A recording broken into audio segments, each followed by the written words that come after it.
Yeah, okay. He'll use his European data to catch back up, I'm sure, or his European DNA. So the thing that I'm trying to focus on is that the idea that even if black people do commit more crime, that doesn't justify the increased number of stops.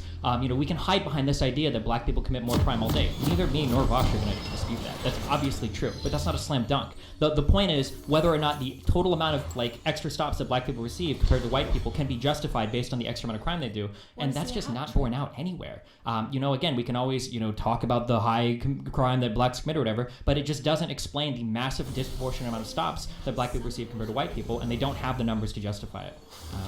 I'd like to add to that. It's very often the prerogative of these types to just, no matter what evidence you present to them, they lean back in their chair, put their finger to their chin, and say, well, 1350. We understand that there is a disproportionate rate of criminality between the races here in this country. What we are arguing is that the judicial response, the criminal justice system's response to this imbalance, is disproportionate to the extent of constituting racial bias. If the bias is not explained by the crime statistics, then those biases are unjustified and therefore, by definition, racial biases of the system, hence systemic racial bias. We can kick in. I think, Eric, you had a point you wanted to get to.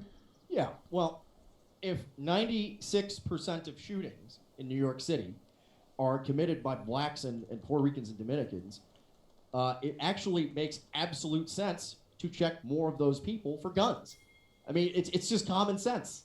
Furthermore, you don't interact at all with the fact that whites, who, again, are marginal in the terms of representation in crime in New York City, are twice as likely, because in comparison to the crime rate, 2 times as likely, Bloomberg said this, mayor, to be stopped and frisked, just so that they can even out the numbers. So if there's any institutional racism there, it's against whites.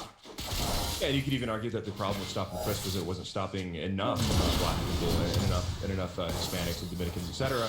Because if you're looking to catch people with illegal guns in New York City, and you have 96% of shootings being committed by blacks and Dominicans and others, then it bears to reason then that an appropriate response from the criminal justice system would be to 96% of people selected for random stops would be those that are doing the shooting. But moreover, we can understand why blacks might feel uncomfortable with that. Why, these are uncomfortable realities for African Americans to experience, that they are more likely to perhaps have police encounters because they're committing more crime.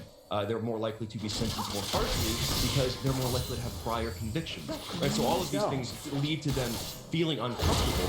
That said, this is a system, a criminal justice system that was created by people of European descent, by white Americans, to police white America. I just found their North Carolina study, just real quick, I found their North Carolina study, and it did say that the contraband difference was 32% on whites and 29% for blacks. What that study didn't include, of course, typical dishonesty, is that the blacks had warrants and the searches there are mandatory. Right, so, and that's the other thing, is when you talk about these studies, if you know about how these work, what will happen is a lot of points. So just can I just address the stops? Just one piece of fact about that. It's not a new point. But when a police officer engages in a stop, they will run the license plate. And what happens then is dispatch will tell them who the driver is, who the registered owner is, and whether or not they have warrants. In many cases, this then necessitates an arrest if there's an outstanding warrant. And we know that, what is the number? Like one in 5 black men will spend time in prison in this country. Blacks tend to have more warrants than whites do. So thus, you would expect to see a higher rate of stop and a higher rate of search. Maybe not as much contraband, but even then, 3%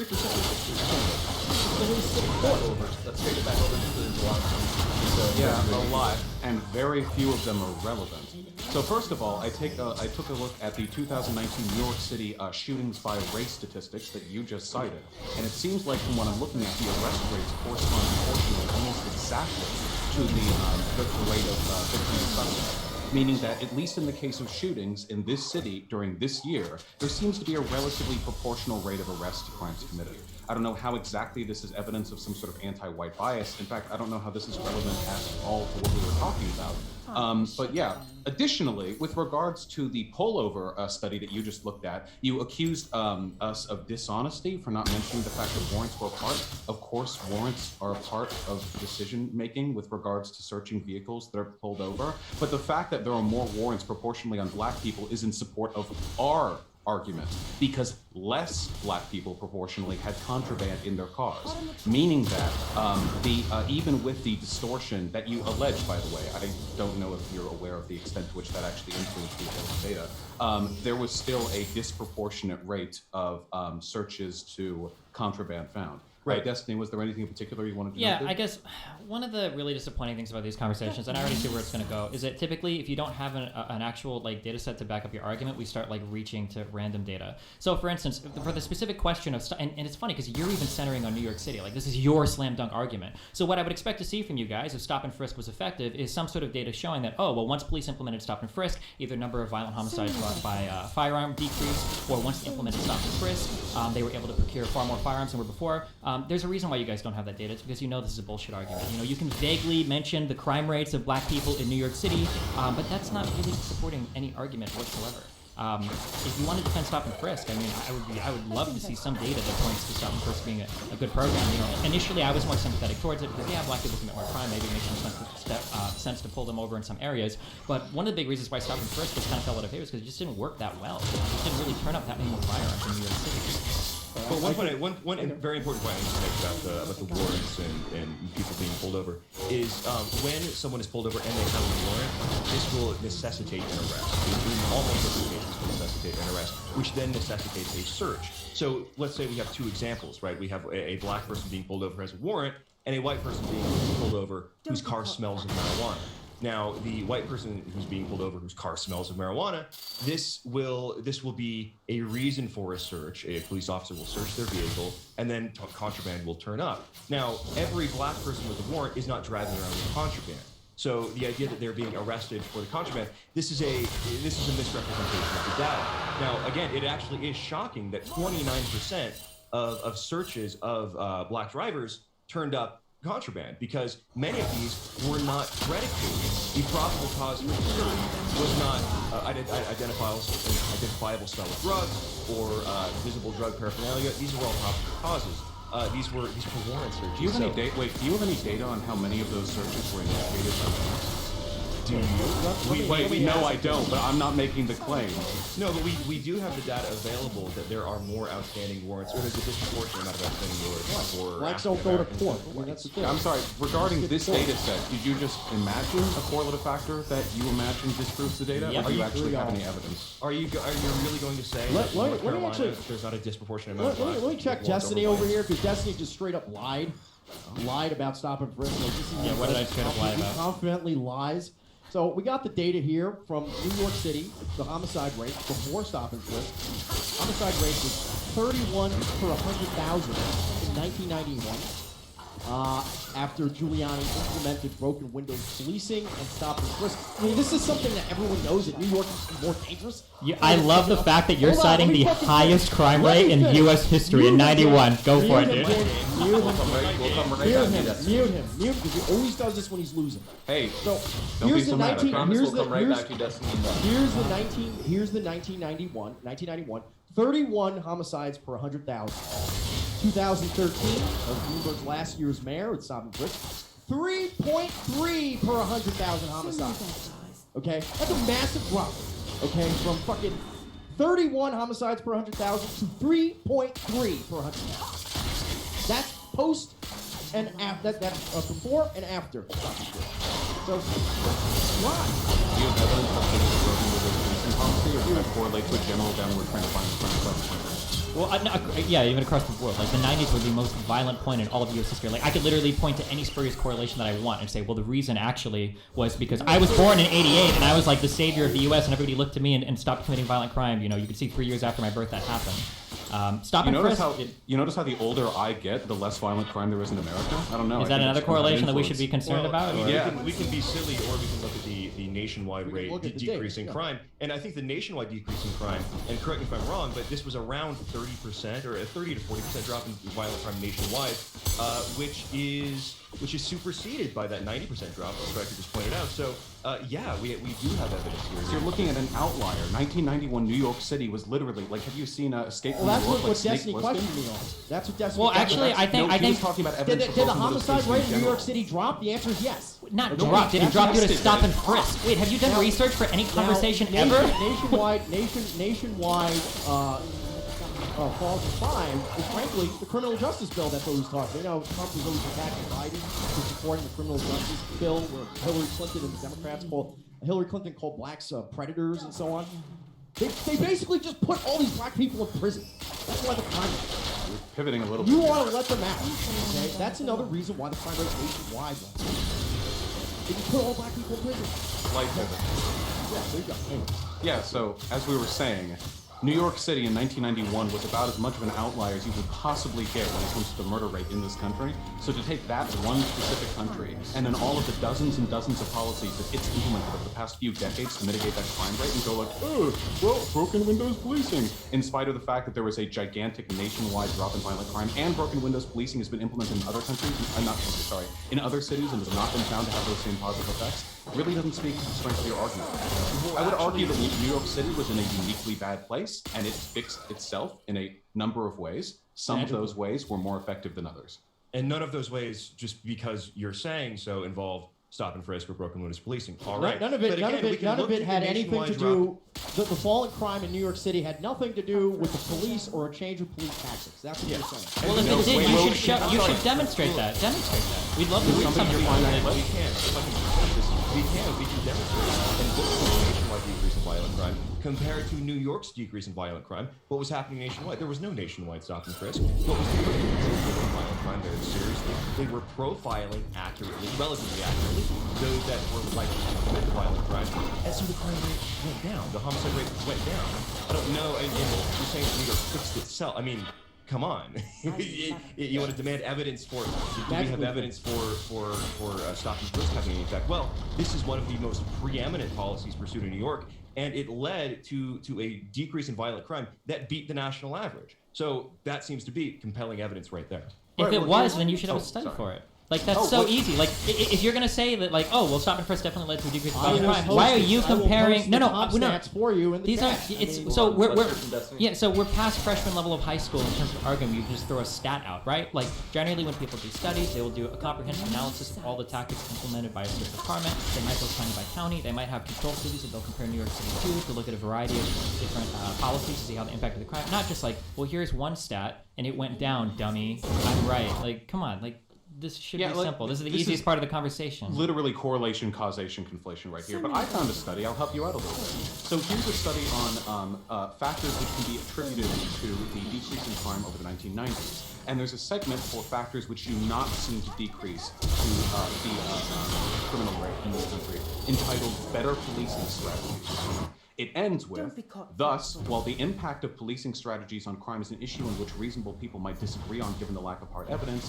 my reading of the limited data that are available leads me to the conclusion that the impact of policing strategies on New York City are exaggerated, and that the impact on national crime is likely to be minor. So this is a meta-analysis of existing studies that are done to decrease in crime over the 1990s. I can link to the chat. Yeah, I really enjoy this this bit of like freshman level going on JSTOR and finding typing. Better than having no data also. We I do gave you have the the data. No, The crime rate. I mean, went down. the idea that yeah, the crime went down. We have a multitude of statistics which we presented, and then to say, oh well, no, because that's not on JSTOR. So well, actually, Also, you have stats, not analysis. Well, hold There's on a difference. second. Let me- Stats out let of me- context let me- mean right back to you, nothing. Bosh. Let me get in on Come here. right back to you. Listen, the murder rates in places like Let's Baltimore investigate. and St. Louis, and places that don't have New York City style stop and frisk, the murder rates there are atrocious. Chicago, the south side of Chicago, things like that. So there's a massive gulf. Are you going to literally deny Do you have any that data New York on this? City, New York City is the most safe, one of the most safe big cities in America, if not the safest? This is common knowledge. It's Sunday after Saturday style. And if you have to sit here and debate that, then it's just ridiculous. The crime, the homicide rate went down drastically after stop and frisk. But let's just talk about this. what I was really, the reason I wanted to talk to black people instead of two disingenuous white liberals. Can we get to the relevant Yeah, points? we Wait, can- James, we really? actually Can we do not it. do this? I don't want to. We can. No, I'm gonna fucking do it. He's gonna do it. The reason why is that I want to talk solutions. Calming for him. Because I'm willing to accept that black people may perceive that a white cop or a white judge or a white jury may discriminate against them. And you know what? There might be cases like that. I'm not saying there's not. The point is, what I'm saying is, what is the solution? Now, Are you my conceding solution- the argument? That's true.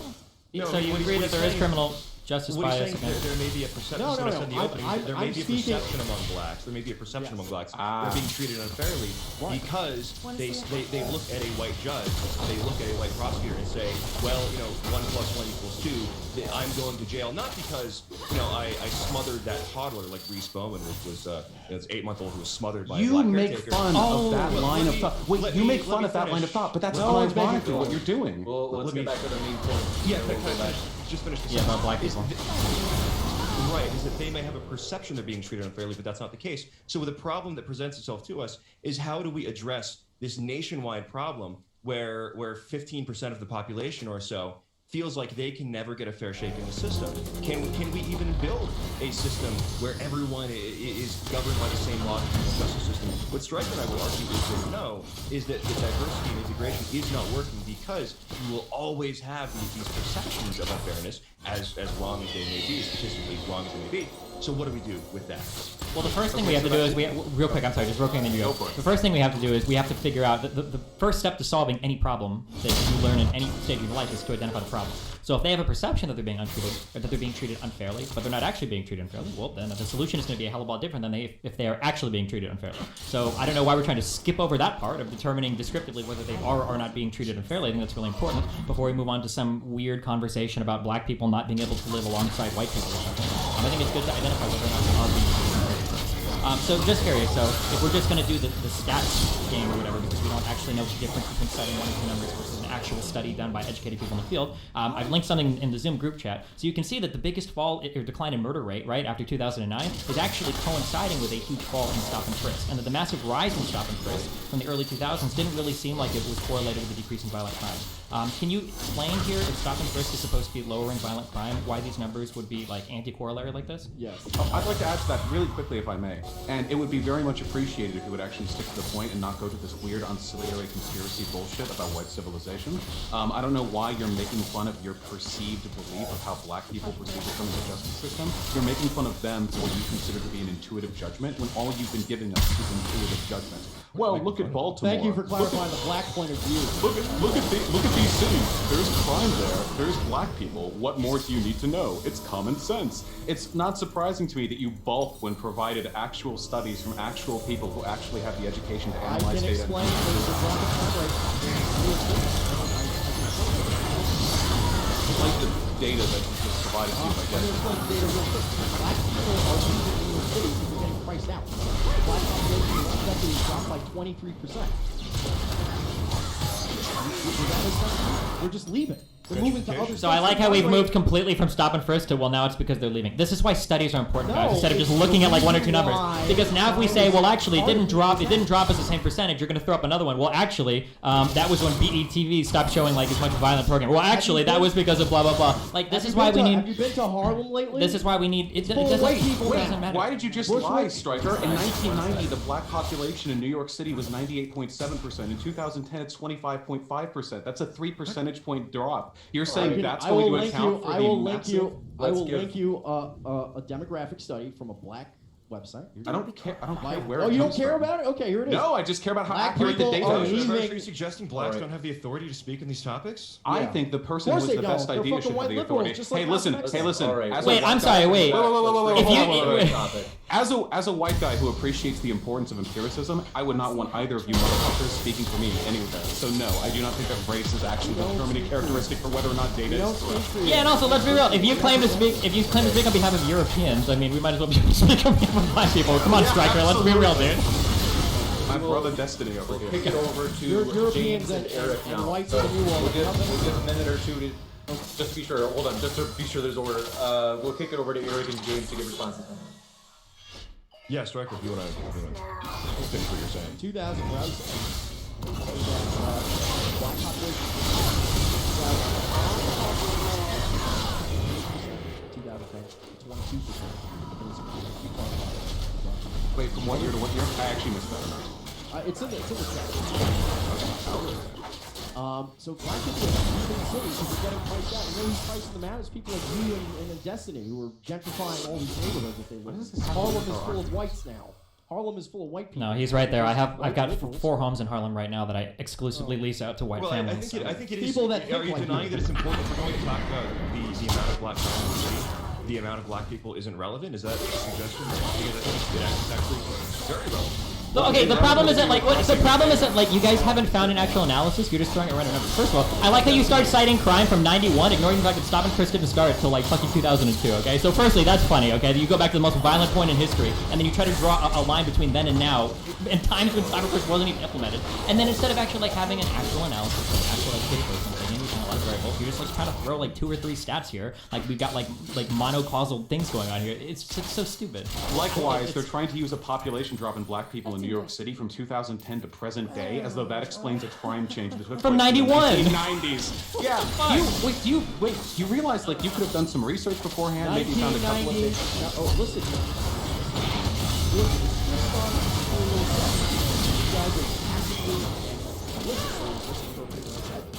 Stop and Frisk, which is a part of broken windows policing, right? It's associated with it. Would you admit that? You will. So, broken windows policing. I thought you said you wouldn't speak for me. Under Bratton and Giuliani, from 1990 to 1992. You had from 1994 to 96. Bratton was the New York City Police Department commissioner. So the point is that Bratton, Giuliani, and Kellen were the ones that came up with the theory and implemented it in the early 1990s. Okay, and that just so happens crime rate went down drastically. I'm not talking about crimes like pissing in the street, things like that. They did police that, but also crimes like this. The philosophy behind it is that people that are, and I'm not saying I necessarily agree with all of this, by the way. But the philosophy of broken windows policing is that if you allow fair evasion or people get drunk in public and things like that, those people are more likely to commit more violent crimes. So they lock them up ahead of time. Now you could say that's wrong, that's right, whatever. It dropped the crime rate. Okay? It's just logical. How do people do that? What year was this implemented? This was in the early 2090s. Look up Giuliani, Mayor Giuliani, you know that, and Commissioner Bratton and Kellen. These were the guys that What created policy? broken windows policing and stop and frisk. Broken windows policing is not a policy. That's like an overall theory on how to deal with crime. I don't even know if you know what it is. Right. Again, this is splitting hairs. It's not splitting hairs. Wait, that's like saying what was your favorite policy of like George Bush, and you say like the war on terrorism or the war on drugs. That's not a policy. That's like an overall ideology for how to approach something. Yes, it is a guiding theory on true, and it is a theory that informs the policies they implemented as mayor. Don't even bother explaining. Let's I mean, just, Thank you. this is Striker learned something new at least. they have no arguments. So By that's the way, 1990 New York City black population 29%, 2010 25.5%. So we see an approximate 12% drop in the black population in those years. And from when to when? What was the decrease in 90 to violent crime? 2010. 90 to 2010. And what was the decrease? He said 30 homicides to 3? And that little itty bitty 12% drop in the black population? Is that supposed broken to... windows policing and stop and frisk? 100,000. Oh my and god, start- you know what would be a great way to combine that with? It would be done in a study. That would be great. Well, let's Couldn't you study imagine the that if you had like an homicide actual rates researcher of that tried to cities. correlate all these things? And like, Let's The term study for the- this is superlative correlations, in which when you get a grab bag of data points that sound convincing, and you start piecing together, you put them up in your cork board, you've got your twine and your push pins, and you try to make a story out of it. So are All black we have people to do is more or link less studies. likely to commit murder? Wait.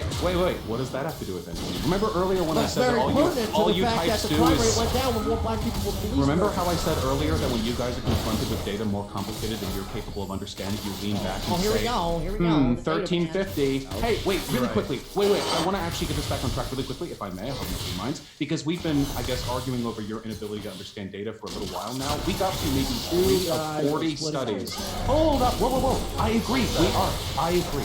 So how about we get to the other dozens of studies I have that uniformly inform the idea? You're backing off that easy? Well, I mean, No. this is an important point, though. The idea that data only becomes valid when it's packaged by someone at a university in a certain way that agrees with you. It's entirely classic. Well, actually, Intellectualism. that's a really good point that James brings up. Like, yeah, but like the funny thing is that like any educated person listening to this, like the fact that you just said is an insult with standard practice. Data isn't worth anything as a single stat. Of course, these are always contextualized. The fact that you thought that was some kind of you're creating context. You're creating context. I'm sorry. Hold on one second. Just we're going to just forgive me. I've got John. I've got everybody on mute. Just want to. What we'll do is change things up a bit with maybe 2 minutes from each side, and then alternating back and forth, just to be sure that we keep. It's been going really well so far, and so it's at the same time bubbly. So where were we last? Who would be willing to defer? I'd like to the move other? the conversation in a more productive direction, if I may. I would, but I would also like to talk about this just for like 1 minute too, because it's just very important. I think We can split 1 minute between us and we go first. Sure, that sounds great. Okay, let's You do go it. first, sorry. Yeah, okay. So like you creating context for a given stat isn't just comparing one number to another. That's not creating context. Anybody that's ever read a single econ study, a single sociology study, any study like this will know that when you actually try to measure the effectiveness of a given policy, there's a lot of things that go into that work. So for instance, you might see other cities that are comparable in population, demographics, or socioeconomic status have similar or different policies. You might compare the effectiveness of a policy given different types of populations. You might do it over like a time scale. There's a lot of different things you have to keep in mind when you're comparing policies between states or between like even a city and then prior in that city didn't happen. The idea that you think you can just throw up one stat when I could point to like any number of other stats, for instance, like the number of prison inmates rose, the size of the police force grew, unemployment rate dramatically fell between 1990 and 1999, 25%. Like all of these things can be correlated with like even burglary, homicide, all these kind of things. I'm not making any point. Anyway, go for it. Yeah. Yeah. Oh, yes, I'll finish from my side if I may. So yeah, we can run this back a little bit. So a report on jury selection showed that between 1990 and 2010, state prosecutors were about twice as likely to strike black people eligible for juries in criminal cases as opposed to 26% of white people. It was double even after taking account of other correlative factors. The authors of this study testified in court, saying the odds of this taking place with no implicit bias with regards to race were about 1 in 10 trillion. We have studies on implicit bias with regards to mock jurors. We have them in plea bargaining. We have them in charge sentencing. We have them in death penalty sentencing. The amount of data on this, for you to get knocked down in the weeds of like, well, what year was broken windows policing, the policy of broken windows policing implemented? No, we didn't bring up New York. Yes, you did. People can rewind.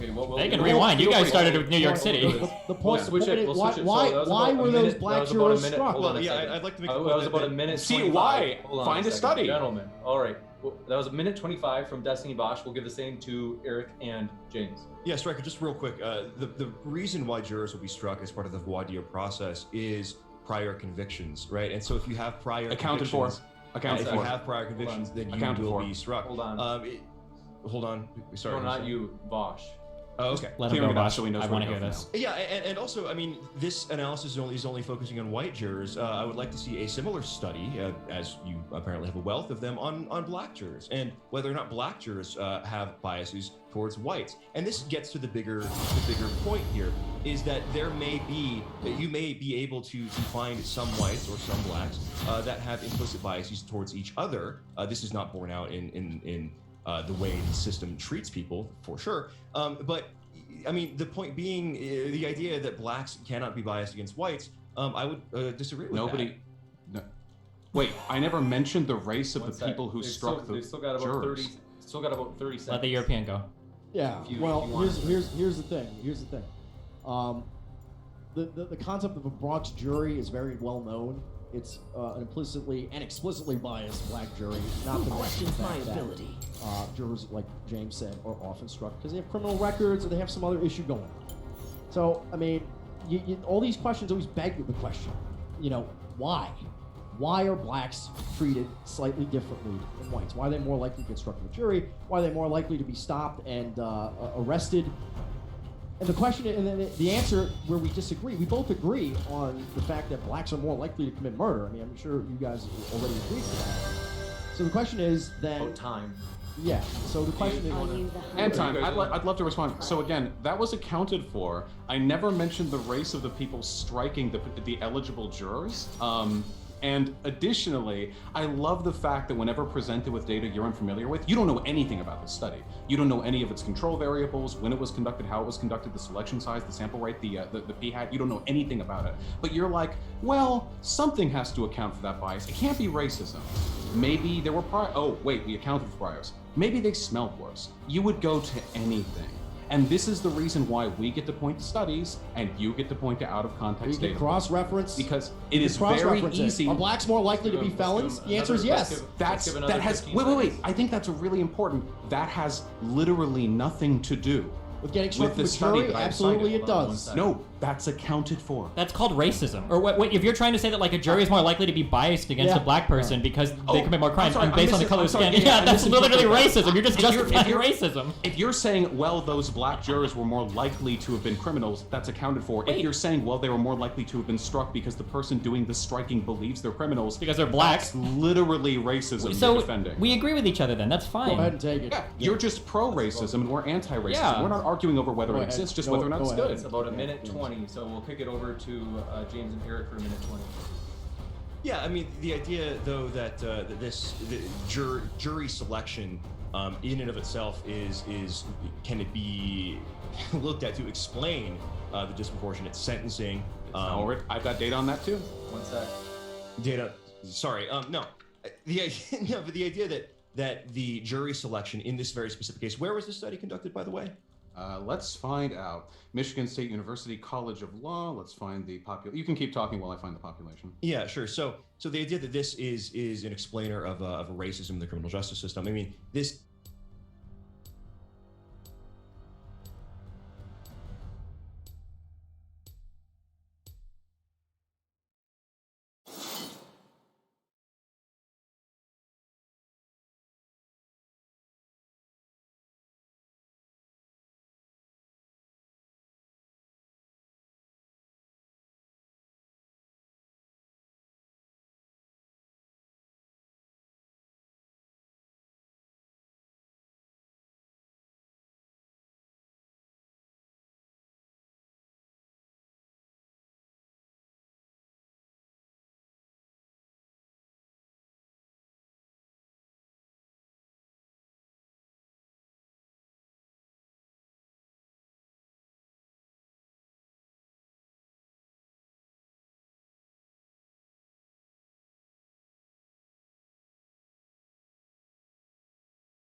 My appearance may frighten you, but make no mistake.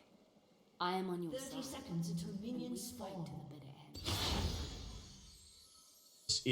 This study actually is an outlier when you look at other studies that What other studies? that examine. Well, I'm about to mention with Destiny, if you'd let me finish. Okay. That, for example, a study from Washington State University